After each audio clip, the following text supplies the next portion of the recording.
বাঁকুড়ায় একদিকে আমরা দেখছি বাঘিনী জিনাতের আতঙ্ক, আর তার মধ্যে এই ফের দলমার দাঁতাল। খাবারের খোঁজে লোকালয়ে ৬২টি হাতির দল। বিষ্ণুপুর, জয়পুর আর সোনামুখীর জঙ্গলে এখনো ৬২টি দাঁতাল দাপিয়ে বেড়াচ্ছে। কি আপডেট রয়েছে এই বিষয়ে জানবো। আমাদের প্রতিনিধি প্রিয়ব্রত রয়েছেন আমাদের সঙ্গে। প্রিয়ব্রত, দেখো সাগনিক, বাঁকুড়ার জঙ্গলে ইতিমধ্যে প্রবেশ করেছে জিনাত বাঘিনী এবং তার পাশাপাশি কিন্তু হাতির দল রয়েছে। দলমা থেকে আসা ৬২টি হাতির দল এই মুহূর্তে বড়জোড়ার যে জঙ্গল, সেই পাবুয়ার জঙ্গলে রয়েছে এবং সেগুলোকে বন দপ্তর খাবার দেওয়ার ব্যবস্থা করছে, একটা জায়গায় যাতে রাখা যায় সে ব্যবস্থা বন দপ্তরের পক্ষ থেকে করা হচ্ছে। কিন্তু আতঙ্ক ছড়িয়েছে পাশাপাশি ডাকাইতিনি পায়নি বড়জোড়ার বিভিন্ন গ্রাম এলাকায়, এবং তারা দাবি করছে যে হাতির দল প্রতিবারই আসে, প্রতিবারই ক্ষয়ক্ষতি করে, এমনকি মানুষের মৃত্যু হয়। এবারও সেই হাতির দল অলমা থেকে এসে পৌঁছেছে পাবুয়া এলাকায় এবং স্থানীয় মানুষদের যেটা দাবি, অবিলম্বে এই হাতির দলকে অন্যত্র সরিয়ে দেওয়া হোক, তাতে কিন্তু ক্ষয়ক্ষতির পরিমাণ বাড়বে। ধন্যবাদ।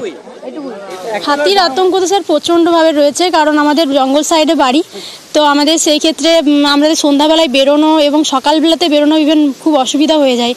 কারণ অনেক সময় দেখছি সকালবেলায় উঠেছে গিয়ে ঘুম থেকে, তো দেখছে চোখের সামনে হাতি দাঁড়িয়ে আছে, কি সন্ধ্যাবেলায় ঘর থেকে বেরোচ্ছে হাতি দাঁড়িয়েছে বাইরে, উঠোনে দাঁড়িয়ে রয়েছে হাতি। আমাদের যেমন ছাদ টাদ কিছু নেই, তো আমাদের এবারে মাটির ঘরে থাকা মানে প্রচণ্ড আতঙ্কের মধ্যে থাকি। এবার ধান চাল রেখে মানে প্রচণ্ড অসুবিধা হয়। এখানে আতঙ্ক রয়েছে, আমাদেরকে প্রায় আতঙ্কের মধ্যেই থাকতে হয়। রাত্রির দিকে তো, সন্ধ্যার দিকে তো বাইরে বেরোনো যায় না। সন্ধ্যার পরে ফুলবাড়িয়া গ্রাম দিকে চলে আসে, এসে ঘরের থেকেও ধান বের করে খেয়ে নেয়, এমনকি খামারে পালয়ে থাকলেও সেগুলো খেয়ে নেয়, ঘর ভাঙচুরও করে। একটা আতঙ্কে আমাদের দিন কাটাতে হচ্ছে। ছাত্রীদের মনের খোঁজ পেতে মনের কথা বক্স। ডেবরায় ৮৫টি স্কুলে মনের কথা বক্স। ছাত্রীদের সমস্যা মোকাবিলায় উদ্যোগ। জোর করে বিয়ে থেকে একাধিক সমস্যা, সেই সমস্যার কথা জানাতে ড্রপ বক্স বসানো হলো ৮৫টি স্কুলে। যে খবরের দিকে নজর রেখেছি, ডেবরায় ৮৫টি স্কুলে মনের কথা বক্স। মূলত ড্রপ বক্স বসানো হয়েছে স্কুলগুলিতে। এখান থেকে আমরা মনের কথা একটা বাক্স পেলাম, এটার সাহায্যে মেয়েরা তাদের মনের কথা বিভিন্ন রকমের বলতে পারবে এবং আমরা জানতে পারবো তাদের কাছে। কেমন লাগছে এই উদ্যোগটা? ভালো লাগছে, খুব ভালো লাগছে। আমরা আগেও বলেছিলাম ওনাদেরকে, তারপরে ব্যবস্থা করে নেয়, ওনারা ওটা ব্যবস্থা নিয়েছেন। আমাদের প্রতিনিধি দিগ্বিজয় রয়েছেন আমাদের সঙ্গে। দিগ্বিজয়ের কাছ থেকে জানতে চাইবো, দিগ্বিজয়, কাদের উদ্যোগে মূলত এই ড্রপ বক্সগুলি বসানো হলো এবং দ্বিতীয়ত এই ড্রপ বক্স কিভাবে ফাংশন করবে? আমি তোমাকে জানিয়ে রাখি, এই ড্রপ বক্সগুলি মূলত যারা পঞ্চম থেকে দ্বাদশ শ্রেণী পর্যন্ত মেয়েরা যারা কন্যাশ্রীর অন্তর্ভুক্ত রয়েছে তাদের জন্যই মূলত এই ড্রপ বক্স দেওয়া হয়েছে।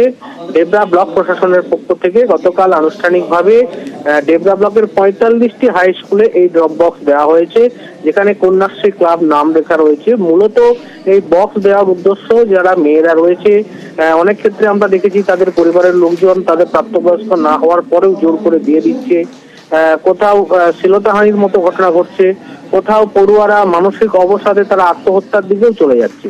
তো সেই জন্য এই মনের কথার নামে একটি বক্স প্রত্যেকটি স্কুলের শিক্ষক শিক্ষিকাদের হাতে দেওয়া হয়েছে। স্কুলের প্রত্যেকটি খোলা জায়গায় এটি থাকবে এবং বিশেষ করে মেয়েদের যে সমস্যাগুলো সবার সঙ্গে শেয়ার করতে পারবে না বা অন্য কোনো সমস্যা থাকবে, সেইগুলি ওই কমপ্লেন বক্সে, মনের কথার বক্সে দেওয়া হবে এবং সেগুলি স্কুল শিক্ষক বিবেচনা করবে। স্কুল শিক্ষক যদি না পারে সেগুলি ব্লক প্রশাসন গুরুত্ব দিয়ে সহকারে সেই বিষয়ে আলাদাভাবে নজর দেওয়া হবে প্রশাসনের তরফে। অনেক ধন্যবাদ তোমায় দিগ্বিজয়। মনের কথা হচ্ছে আমাদের 8, 9, 10, 11, 12 এই সমস্ত ক্লাসের যে বাচ্চারা রয়েছে তাদের মনের কাছাকাছি পৌঁছানোর একটা প্রয়াস। এই মনের কথা আমরা প্রত্যেক স্কুলকে একটা করে বাক্স দিচ্ছি, তাতে বাচ্চারা মানে মূলত বয়সন্ধিকালীন যে বাচ্চারা তাদের মনের বিভিন্ন কথা, বিভিন্ন সমস্যা, প্রবলেম আছে কিনা, বাড়ি থেকে জোর করে বিয়ে দিয়ে দেওয়া হচ্ছে কিনা, তারা লিখে বাক্সে ফেলবে। সেই অনুযায়ী স্কুল কর্তৃপক্ষ যথাযথ ব্যবস্থা নেবেন।